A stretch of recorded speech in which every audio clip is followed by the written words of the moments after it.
মৃত্যুর পর মানুষ কোথায় যায় অনেকেই প্রশ্ন করেছেন। আমি একটা কথা বলে দিচ্ছি, মৃত্যুর পর মানুষের কর্মফলের উপর তার জন্ম হয়ে থাকে। সুতরাং মানুষ জন্ম পেয়েছেন যখন কারোর সাথে কোনো গন্ডগোলে যাবেন না। গন্ডগোল করলে কিন্তু আপনারই মন খারাপ হবে, আপনারই শরীরের উপর এফেক্ট হবে।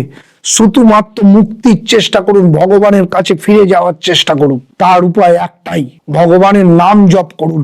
পারলে কোনো গুরু দীক্ষা নিন, বেলুড় মঠ, ভারত সেবা সংঘ, ইসকন থেকে দীক্ষা নিয়ে সেই গুরু মন্ত্রটা প্রত্যেক দিন জপ করুন। না হলে এই মায়ার সংসারে কেউ কারো নয়, বাবা মা ভাই বোন সব একদিন চলে যাবে। শুধুমাত্র ঈশ্বরই আপনার একমাত্র লোক, যার কাছে ফিরে যাওয়ার সময় আপনার মানুষ জীবনেই দেবে। তাই মন্ত্র জপ করুন।